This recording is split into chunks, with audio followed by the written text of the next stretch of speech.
الذي لم يتخذ ولدا ولم يكن له شريك في الملك ولم يكن له ولي من الذل وكبره تكبيرا. والصلاة والسلام الأتمان الأكملان على سيدنا وحبيبنا ونبينا وقدوتنا ومولانا محمد بن عبد الله وعلى آله الطيبين الطاهرين ومن تبعهم بإحسان إلى يوم الدين. قال الله تبارك وتعالى: أعوذ بالله من الشيطان الرجيم. بسم الله الرحمن الرحيم.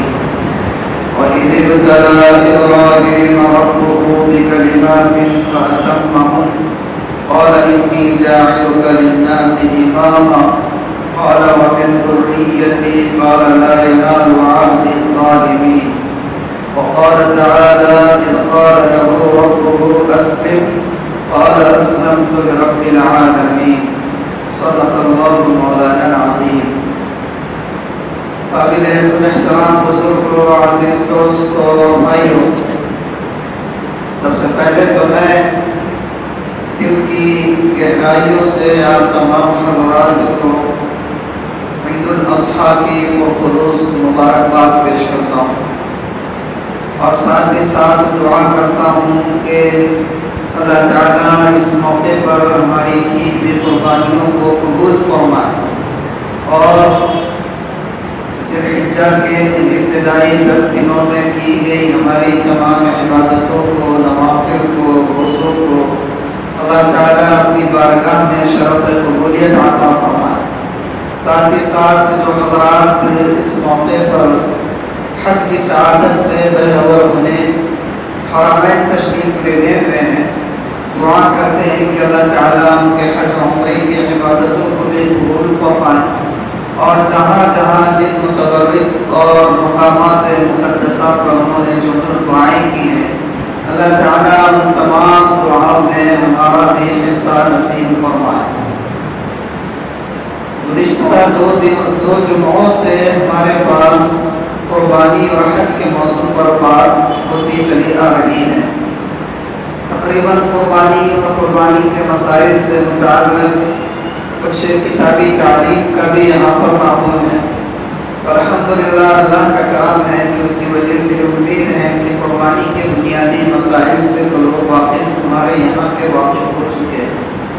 تھوڑے بہت مسائل میں تشنگی رہ بھی جاتی ہے تو علماء سے عوام پوچھ کر کام کرتے ہیں، یہ بھی ایک خوش آئند بات ہے۔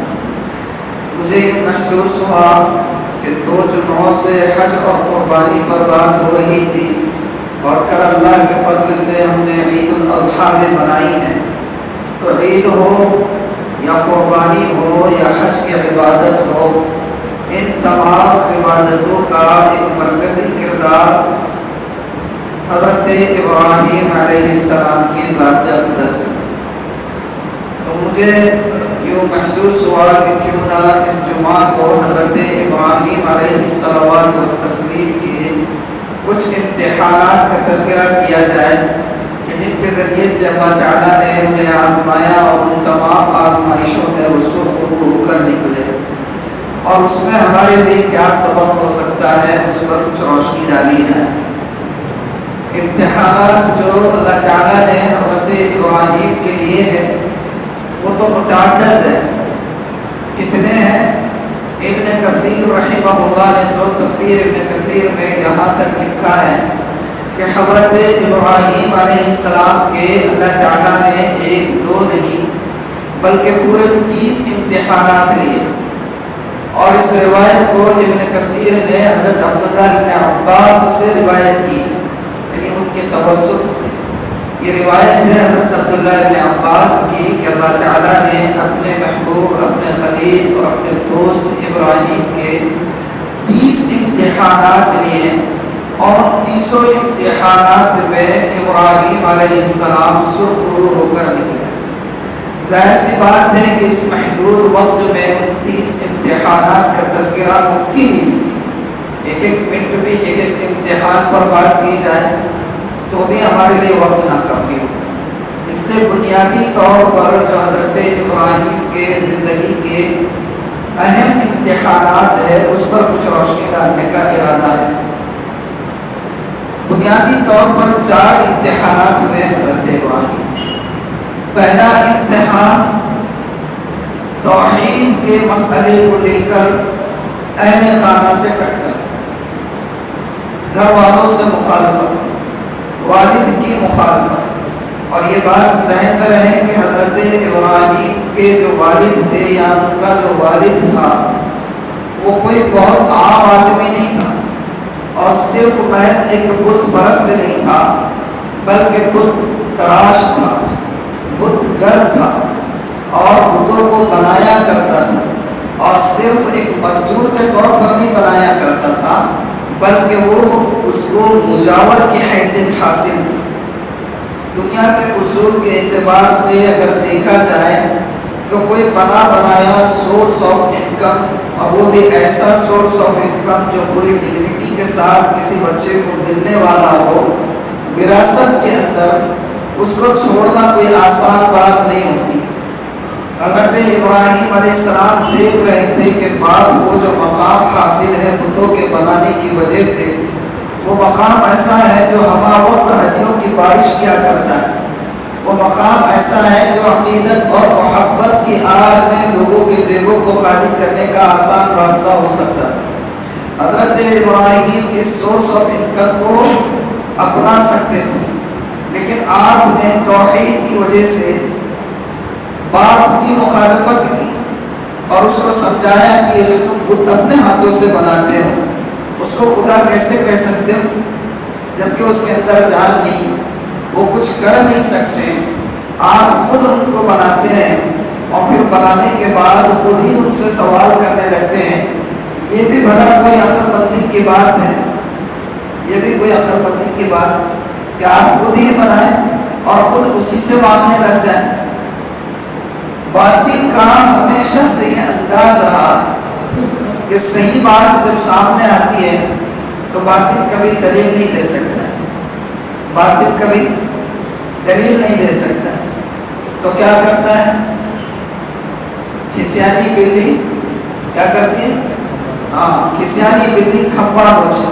تو باطل کا حال یہی ہوتا ہے، جب حق بات دلیل کے ساتھ اس کے سامنے رکھی جاتی ہے اور اس کو دلیل نہیں بن پڑتی ہے تو وہ گالی گلوچ پر اتر آتا ہے، وہ تشدد پر اتر آتا ہے، وہ ظلم پر اتر آتا ہے۔ باپ نے بھی یہی کیا۔ باپ نے کیا کہا؟ باپ نے تو کہہ دیا کہ بیٹا اگر سدھر جاؤ تو ٹھیک ہے، ورنہ کیا کہوں گا؟ لَأَرْجُمَنَّكَ، اگر نہیں مانو گے یہ پورے شہر کے پتھر جمع کر کے سنسار کر دوں گا، اور اگر وہ نہیں بھی کیا تو اتنا ہے کہ یہ جو اپنی شیخی بگاڑنا ہے تو یہاں نہیں کرنا، تمہارا باپ ہوں کیا؟ ہاں باپ ہوں تمہارا، یہاں یہ چلنے والی نہیں۔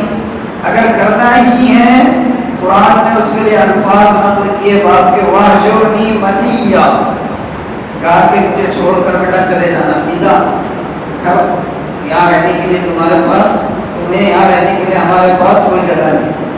تو بہرحال پہلا امتحان باپ سے ٹکر، کس لیے؟ توحید کے لیے۔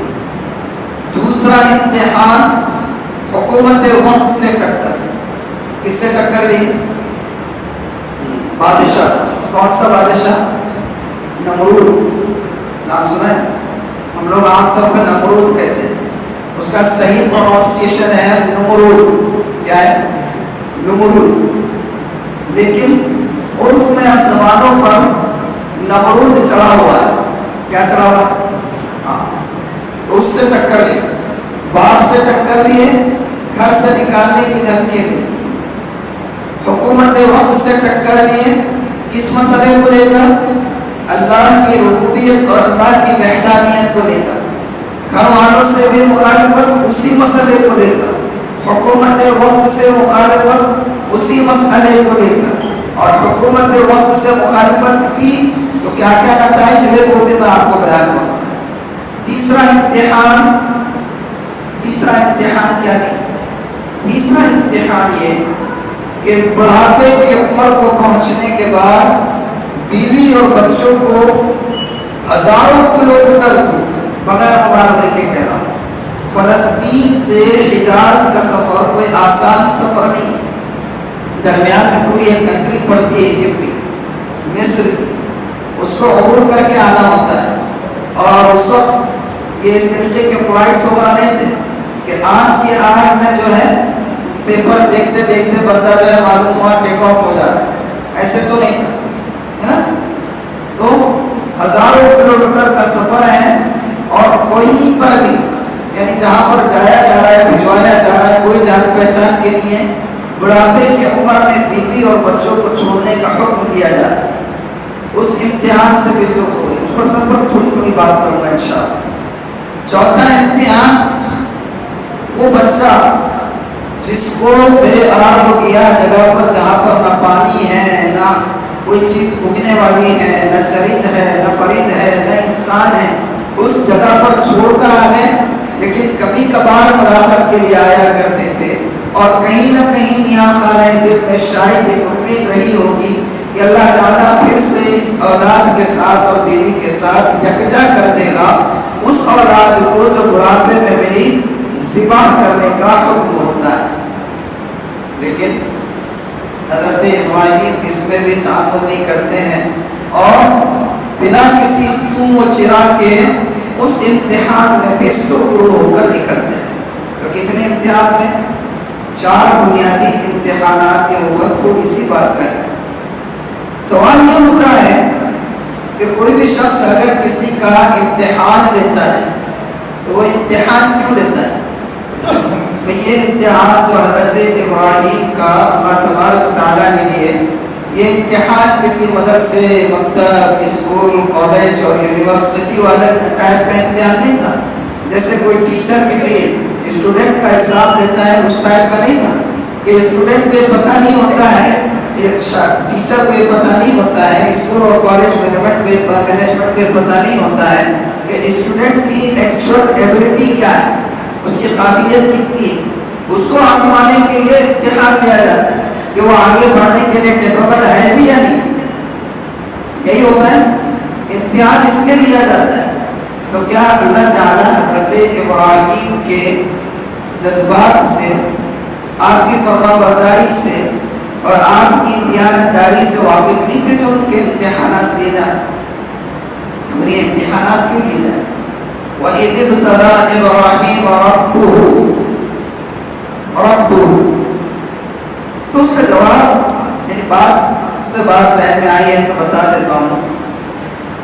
اللہ تعالیٰ کے بہت سارے نام ہیں، صفاتی نام تو اللہ کے 99 عام طور پر کہے جاتے ہیں کہ 99، لیکن 99 ہی نہیں ہے، کئی ہے اللہ کے نام، 99 نام معلوم ہے۔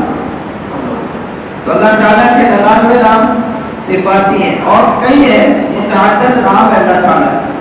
تو اللہ تعالیٰ نے اس آیت میں جس میں حضرت ابراہیم کے امتحان کا تذکرہ ہے، اپنا جو نام ذکر کیا ہے اور رب کا لفظ استعمال کیا۔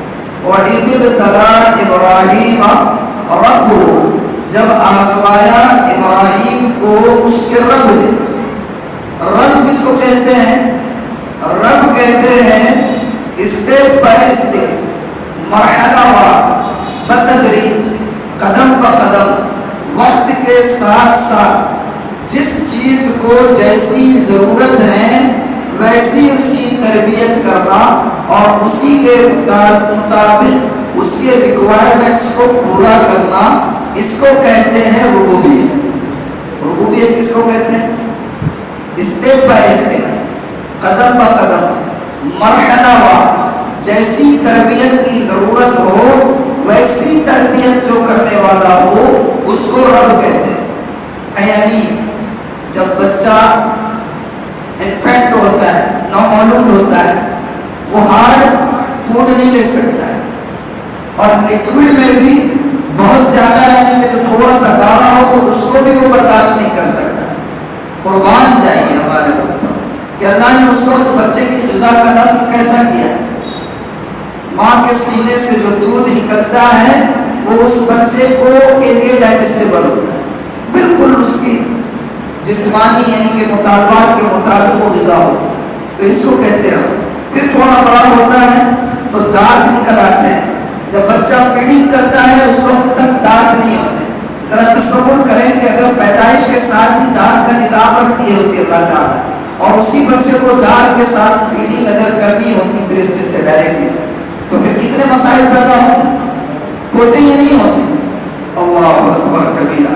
یہ اس کو کہتے ہیں جس وقت جس چیز کی ضرورت ہے اس وقت اس چیز کو فراہم کرنا, اس کو کہتے ہیں ربوبیت. اللہ تعالیٰ نے ابراہیم علیہ السلام کے امتحانات لیے, اس کا مطلب یہ ہرگز نہیں تھا کہ اللہ تعالیٰ حضرت ابراہیم کی صلاحیت کو, کیپبلٹی کو, ایبلٹی کو جانتے نہیں تھے. مطلب یہ تھا کہ یہ امتحانات تربیتی لائن کے تھے, آپ کو بتدریج دنیا کی امامت کے قابل بنانا تھا. اس کے لیے کندن بنایا جا رہا, اس کے لیے کیا کیا جا رہا؟ ہاں, کندن بنایا جا رہا. بہرحال پہلا امتحان کون سا ہوا؟ پہلا امتحان والد کے ساتھ. سبحان, والد کے سامنے توحید کی دعوت پیش کی. اور میں نے آپ کو بتایا کہ والد کوئی عام آدمی نہیں ہے.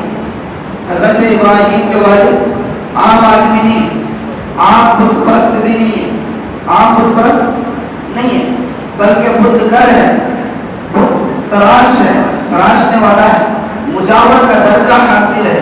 اور اس کی وجہ سے چونکہ اس کو مجاورت کا درجہ حاصل ہے, تحفے, تحائف, ہدیے اور بہت کچھ سورس آف انکم کھلے ہوئے ہیں. حضرت ابراہیم اپنی سر کی آنکھوں سے سب دیکھ رہے ہوں گے, اور اس سورس آف انکم کو دیکھتے ہوئے کہ یہ بنا بنایا سورس آف انکم ملنے والا ہے, اس کی مخالفت کرنا اور توحید کے لیے کھڑے ہونا یہ بہت بڑی بات ہے. اس کو ہم آسانی سے سمجھ نہیں سکتے. سبحان. تو والد نے کیا کیا؟ والد نے کہا رہی لم تنتہی لارجمنک, بیٹے مجھے مت سکھاؤ, یہ پیشہ جو ہے ہمارا نسلوں سے چلا آ رہا ہے, تمہارے سمجھانے کی ضرورت نہیں ہے. اور اگر بات سمجھ میں نہیں آئے اور آسانی سے نہیں سمجھو گے تو قرآن کہہ رہا ہے کہ حضرت ابراہیم کے والد نے کہا لئن لم تنتہی لارجمنک, اگر باز نہیں آؤ گے اور یہ اوٹ پٹانگ باتیں اپنی بند نہیں کرو گے, لارجمنک, پورے شہر کے پتھر جمع کر کے سنسار کر دوں گا. اور اگر چلو ٹھیک ہے بات منہ نہیں کر پاؤں گا تو آگے پھر یہ جملہ کہا اس نے کہ وہ ہجرنی ملیہ, تمہارے لیے میرے گھر میں کوئی جگہ نہیں, یہاں سے نکلنا پڑے گا بیٹا اگر مخالفت کرتے رہو.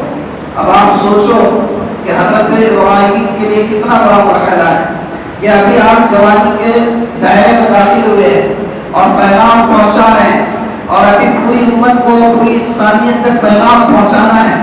گھر والوں کی طرف سے اگر مخالفت ہو جائے اور گھر سے نکال دیے جائے اور اس کے بعد معاشرے میں دعوت دے تو معاشرے والے کیا سوال کریں؟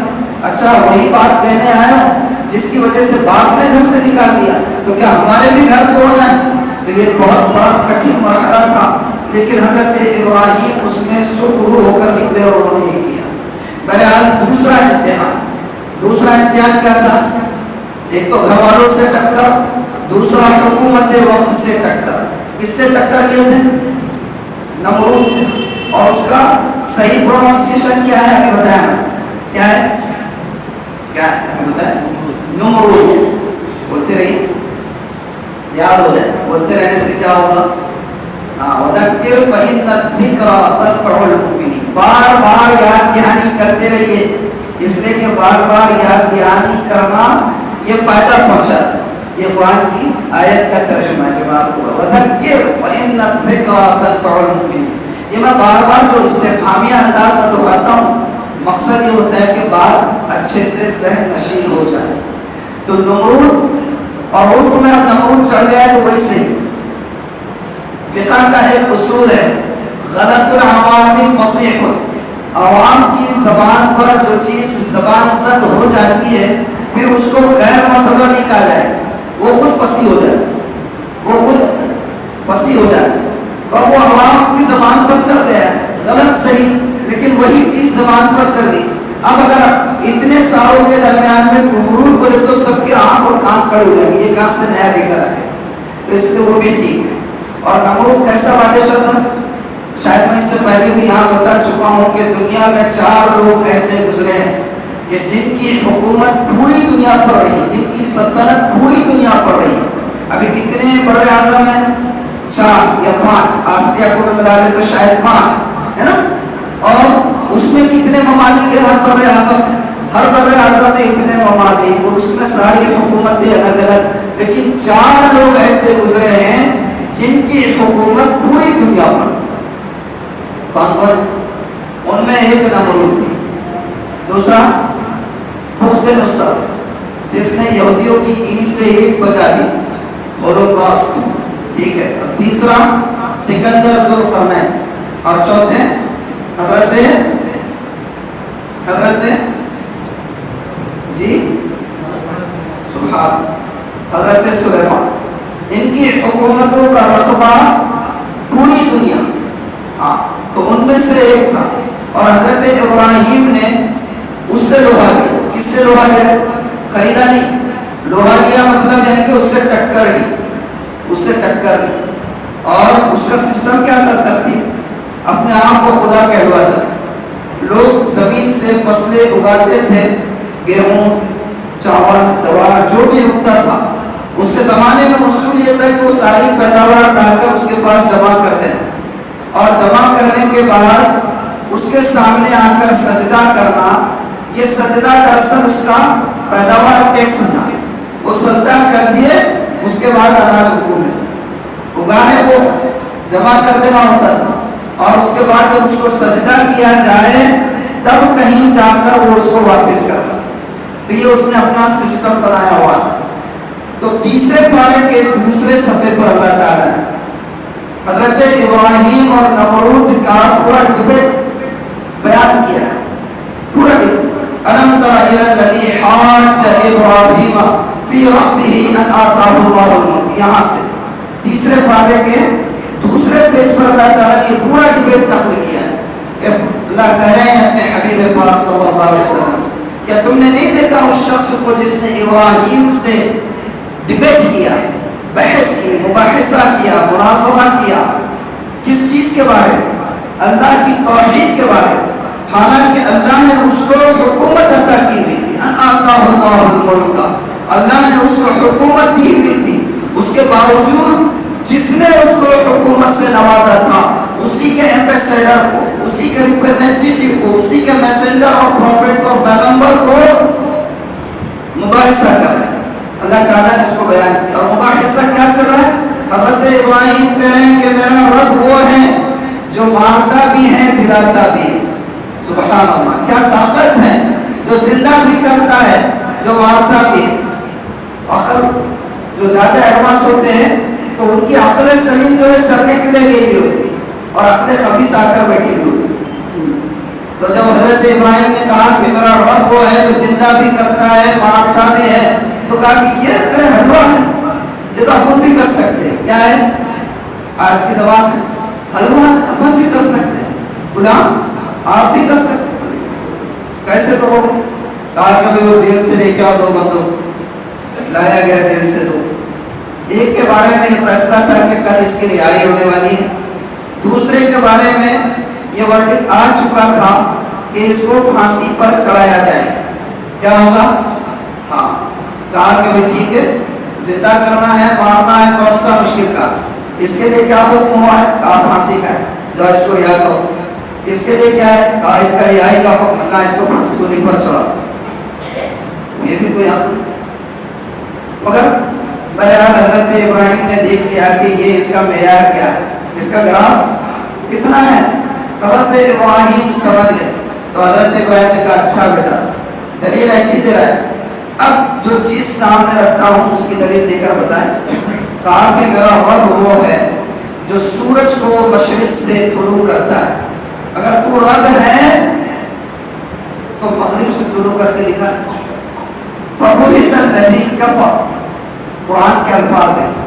فَبُهِتَ الَّذِي كَفَرَ، تو وہ شخص جس نے خدا کی وحدانیت کا، خدا کی قوت کا، خدا کی طاقت کا اور اس کے پاور کا انکار کیا تھا، وہ دیکھتا رہ گیا، ششتر رہ گیا، ہکا بکا رہ گیا، ہاتھ پر ہاتھ دھر کر رہ گیا اور کچھ کہہ نہ سکا. خاموش ہو. لیکن میں نے شروع میں بتایا کھسیانی بلی کیا کرتی ہے؟ بولو ابھی بولے نا، کھسیانی بلی کھمبا نوچے. تو اس کے پاس دلیل نہیں تھی. اور کفر کے پاس کبھی بھی جب دلائل نہیں ہوتے، جس کے پاس بھی دلائل نہیں ہوتے، وہ کیا کرتا ہے؟ گالی گلوچ پر اتر کے آتا ہے، تو کافر ہے اور فنا کرنے والے کافر ہے، انہوں ایسے ہے، انہوں ویسے، فتووں کی بوچھاڑ شروع ہو جائے. جہاں دلیل نہیں وہاں فتوے، وہاں گالی گلوچ، وہاں پر دشنام تراشی، وہاں پر غیبتیں، وہاں پر الزام تراشیاں، وہاں پر گڑے مردے اکھاڑنا، یہ ہوتا ہے. بہرحال کہا کہ یار یہ تو بہت بڑا مسئلہ ہے، اگر اس کو ایسے نظر انداز کر دیں تو میری حکومت کا خاتمہ ہو جائے گا. کہا آگ جلاؤ. آگ جلائی گئی اور آپ کو بتا دوں اس آگ کا تذکرہ پوری تفصیل نہیں بتانی ہے. اتنی تیز آگ جلائی گئی، ہزاروں لوگ لکڑیاں جمع کرنے میں لگے ہوئے تھے اور بہرحال زبردست آگ جلائی گئی کہ کئی یعنی کہ فاصلے سے بھی اگر اوپر سے چرند پرند اڑ جائیں تو اس کے دائرے میں آ جائے تو جگہ پر کباب بن جائے، جگہ پر بھون کر جو ہے نیچے گر جائے. اتنی شدید آگ جلائی گئی اور حضرت ابراہیم کو اس میں ڈالا گیا. دنیا کا پہلا کیا کہیں گے اس کو جو پھینکتے ہیں گوبر، اونل ٹائپ کا جو ہوتا ہے گوبر جو جنگوں میں استعمال کیا جاتا ہے، وہ پہلا اسی وقت بنایا گیا. حضرت شیطان نے ترکیب بتلائی اور اس گلیل کے اندر، گوبر کے اندر حضرت ابراہیم کو رکھ کر پھینکا جاتا ہے. اس سے پہلے فرشتے، جب یہ منظر ہونے والا ہے، آگ جلا دی گئی، فرشتے پے در پے، تذکرۃ الاولیاء نامی کتاب ہے، اس میں ساری تفصیل لکھی ہے کہ فرشتے پے در پے آنے لگے، حاضر ہو گئے. میکائیل علیہ السلام جو بارش کے ہیں کہنے لگے کہ حضرت آگ بہت سخت ہے، اگر آپ حکم دے تو بارش برسا دی جائے اور اس آگ کو گلزار بنا دیا جائے. اسرائیل علیہ السلام بھی ہیں، کہا کہ حضرت تکلیف بہت زیادہ ہونے والی، اگر آپ حکم دے تو روح قبضے کر دی جائے. انبیاء کے پاس آیا کرتے تھے، بات سمجھ میں نہیں آئے گی اس لیے بتلا دیتا ہوں. انبیاء کے پاس فرشتے آیا کرتے تھے. حضرت موسیٰ کا واقعہ سنایا تھا، یاد ہے؟ موت کا فرشتہ آیا، کہا کہ حضرت چلنا ہے تو ایک کان کے نیچے دے دیے، انسان کی شکل میں آیا تھا، کان کے نیچے ایسا بجا دیا کہ آنکھ چلی. اللہ کے رسول کے پاس بھی آئے مگر بڑے ادب کے ساتھ. موت کا فرشتہ دروازے کے باہر ہے اور جبرائیل اندر تشریف لائے، آپ کو سلام کیا اور کہا کہ اگر آپ اجازت دے تو یہ موت کا فرشتہ آپ کی خدمت پر حاضر ہونا چاہتا ہے. انبیاء کے پاس فرشتے آیا کرتے تھے. اسرائیل علیہ السلام نے کہا کہ تکلیف بہت ہوگی، اگر آپ حکم دے تو روح قبض کر لو تاکہ اس کا احساس نہ ہونے پائے. کہا کہ اللہ کے حکم سے آئے، اللہ کے حکم سے آئے. کہا کہ نہیں، اللہ کے حکم سے نہیں آئے، اجازت سے آئے، اجازت سے آئے، حکم سے نہیں آئے. تو کہا کہ وہ رب جس کی اجازت سے تم لوگ آئے ہوئے ہیں میرے دلوں کے جذبات کو تم سے زیادہ بہتر جانتا ہے. اور کہا کہ مجھے اس کی ضرورت نہیں ہے. سبحان اللہ، اللہ نے آگ کو حکم دیا. ذرا تصور کریں آپ، ہر چیز کے لیے اللہ نے ایک اصول بنایا ہوا ہے. بارش کے لیے فرشتہ ہے، میکائیل اور ان کی پوری ٹیم ہے. ہر ایک کے لیے اللہ نے کچھ نظم بنایا ہوا ہے، لیکن اللہ براہ راست آگ کو خطاب کر رہے ہیں. قرآن میں آیت ہے، قُلْ يَا نَارُ كُونِي بَرْدًا وَسَلَامًا عَلَىٰ إِبْرَاهِيمَ. ہم نے کہا اے آگ ٹھنڈی ہو جا سلامتی کے ساتھ ابراہیم پر. آگ کو براہ راست اللہ نے خطاب کیا اور کہا کہ ٹھنڈی ہو جا. اور کیسی ٹھنڈی ہو جا؟ امکان تھا کہ بہت زیادہ اگر ٹھنڈی ہو جاتی تو جم جانے کا بھی ڈر ہوتا. کہا بردم و سلاما، سلامتی کے ساتھ ٹھنڈی ہو جائے. حضرت ابراہیم کو پھینکا گیا. آگ اندر جو ہے وہ لوگ گلزار میں ہیں، آگ میں نہیں ہے. دیکھنے والے حیرت میں رہے. کتابوں میں آتا ہے، بعض روایتیں ایسی ہے کہ 40 دن تک رہے، بعض روایتیں ایسی ہے کہ 7 دن تک وہ آگ روشن رہی اور 7 دن تک حضرت ابراہیم اس میں رہے.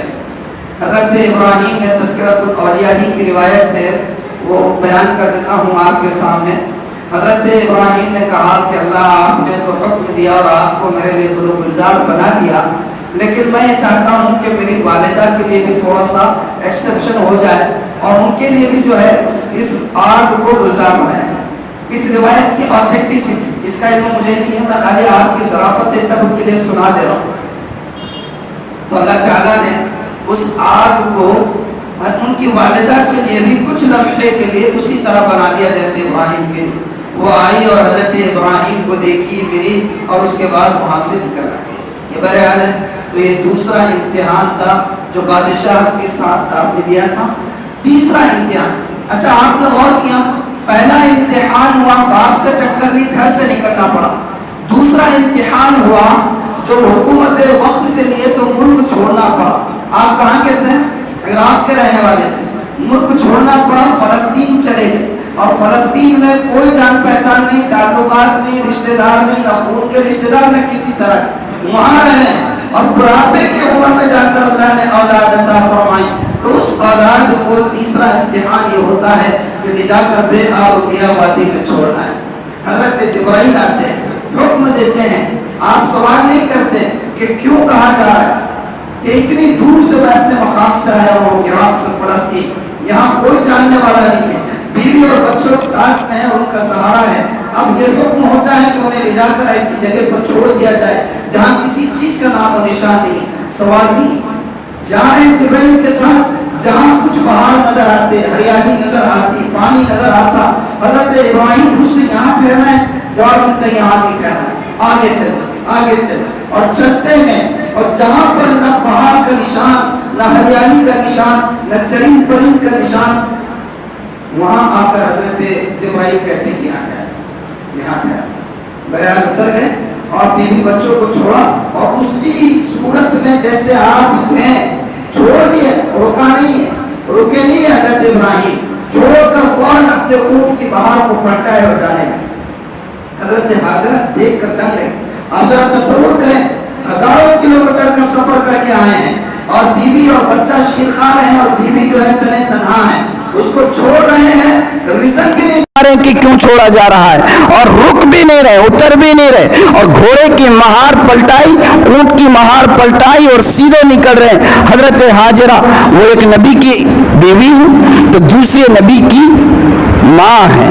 ظاہر سی بات ہے کہ وہ ان کا اپنا بھی ایک مقام تھا. انہوں نے کہا کہ یہ اپنی مرضی سے کر رہے ہو یا اللہ کے حکم سے ہیں؟ تو صرف اشارے میں کہا اللہ کے حکم سے. تو کہا کہ اذن تب تو اللہ ہمیں ضائع نہیں کرے گا. اب کوئی فکر نہیں. ابراہیم علیہ السلام چھوڑ کر چل دیے, بچہ شیرخوار ہے, ساتھ میں کھانے پینے کا سامان جتنا ہے وہ ختم ہوا, بچہ پیاس سے بلبلا رہا ہے. حضرت ہاجرہ ادھر سے ادھر جو صفا مروہ کے چکر ہے وہ لگا رہی ہیں اور کسی انسان کی شکل دیکھنے کے لیے بے چین ہے کہ شاید کوئی قافلہ نظر آئے تو ان سے کچھ مل جائے. ادھر وہ ماں پریشان ہے. ذرا تصور کرے, میرا بیان کرنا آسان, آپ کا سننا آسان. جب سے یہ موقع آتے ہیں بیانات ہوتے ہوں گے اور اسی رسمی انداز میں ہم سنتے ہیں, اور رسمی انداز میں جیسے پہلے مرثیہ خاں ہوا کرتے تھے, ان کو مطلب نہیں ہوتا تھا سامنے کون ہے, کس جذبات سے ہے, بس رٹے رٹائے مرثیے پڑھتے تھے. ویسا نہیں ہے, تھوڑا سا آنکھ بند کر کے تصور کرے کہ کیا کیفیت ہوگی. اور بہرحال بچہ بلبلا رہا ہے. حضرت ابراہیم, حضرت جبرائیل آتے ہیں اور بچے جہاں پر ایڑیا رگڑتا ہے وہاں پر ایک پر مارتے ہیں اور اس پر سے وہ چشمہ مارنے کی وجہ سے وہ چشمہ پھوٹ پڑتا ہے جو آج تک سدا بہار ہے. الحمدللہ. دنیا کا سب سے مبارک پانی کون سا پانی؟ زمزم. میں آپ کو ایک بات بتاؤں, نکتے کی بات ہے, بتا دیتا ہوں. زمزم کا پانی جنت کے پانی سے بھی زیادہ افضل ہے. جنت کا جو پانی رہے گا اس سے بھی زیادہ پانی برکت والا اور مبارک زمزم کا پانی ہے. اب آپ بولیں گے یہ کیسے بول رہے ہو آپ؟ میرے اور آپ کے آقا محمد الرسول اللہ صلی اللہ علیہ وآلہ وسلم کے قلب اطہر کو وحی کو برداشت کرنے کے قابل بنانے کے لیے نبوت سے سرفراز کیے جانے سے پہلے 3 مرتبہ آپ کی بائی پاس سرجری ہوئی. کیا ہوئی ہے؟ 3 مرتبہ بائی پاس. ہاں, شق صدر. شق صدر آپ کے سینے مبارک کو شق کیا گیا تھا اور اندر سے ہارٹ کو پورا باہر نکال دیا گیا تھا. اور یہاں تو ایسا ہے کہ اس کو ساتھ میں کسی مشین سے جوڑ کر رکھتے ہیں تاکہ پمپنگ جاری رہے, سرکولیشن جاری رہے, بلڈ سرکولیشن چلتا رہے تو وہ زندہ رہے. وہاں وہ ساری نہیں, تو حکم خداوندی سے. تو آپ کے قلب اطہر کو وحی کا بوجھ سنبھالنے کے قابل بنانے کے لیے 3 مرتبہ آپ کی بائی پاس سرجری ہوئی تھی, آپ کا شق صدر ہوا تھا. جبرائیل آتے تھے, جنت سے برتن لائے جاتے تھے اور پانی یہاں زمین پر زمزم کا لیا جاتا تھا اور اس پانی سے آپ کے قلب اطہر کو دھویا جاتا تھا. برتن وہاں سے آ رہے, اکوپمنٹس وہاں سے آ رہے, سرجری کے اکوپمنٹس کہاں سے آ رہے؟ اوپر سے آ رہے. اور پانی کہاں سے لیا جا رہا ہے؟ زمزم کا لیا جا رہا ہے. پانی بھی تو وہاں سے آ سکتا تھا لیکن زمزم کا. اس سے کیا سمجھ میں آیا کہ زمزم کا پانی جنت کے پانی سے زیادہ بہتر. اور دوسرے نمبر پر کون سا پانی؟ دوسرے نمبر پر وہ پانی جو میرے اور آپ کے آقا محمد الرسول اللہ صلی اللہ علیہ وسلم کے انگشت مبارک سے نکلا تھا. آپ کے معجزات ہیں یا نہیں پتا؟ میرے اور آپ کے آقا کے معجزات بہت سارے ہیں. ان میں ایک معجزہ یہ بھی ہے کہ آپ کی انگلیوں سے پانی کے چشمے پھوٹ پڑے تھے. حضرت موسیٰ کا معجزہ بارہا سنتے ہیں کہ لاٹھی ماری, پتھر میں سے پانی بہ نکلا. یہاں تو ہمارے آقا کے انگلیوں سے نکل پڑا تھا پانی. حسن یوسف, دم عیسیٰ, ید بیضا داری, آنچ خوبہ ہما دارن تو تنہا داری. حسن یوسف ہو یا عیسیٰ علیہ السلام کا پھونک مارنا ہو یا موسیٰ علیہ السلام کا عصا, یہ سب خوبیاں ہمارے آقا میں تھی. سبحان اللہ. بہرحال یہ ایک امتحان چھوڑ کر چلے گئے. اب بچہ جب بڑا ہوا کہا جا رہا ہے کہ اس کو ذبح کر دو. کیا کہا جا رہا ہے؟ ذبح کر دو. اور بچہ بھی کیسا سلیم الفطرت. اللہ نے قرآن میں خود کہا تھا بشرناہ بغلام حلیم, کہ ہم نے بردبار, برداشت کرنے والا, فرما بردار بیٹے کی خوشخبری دی تھی. کیسا فرما بردار اور کیسا بردبار. آپ ذرا تصور کریں کہ حضرت ابراہیم نے جب خواب دیکھا کہ بیٹے کو ذبح کر رہے ہیں, اور بیٹے 3 دن تک خواب دیکھا ہے, 3 دن تک, یوم الترویہ کو بھی, یوم النحر کو بھی اور یوم الحج کو بھی 3 دن دیکھتے رہے.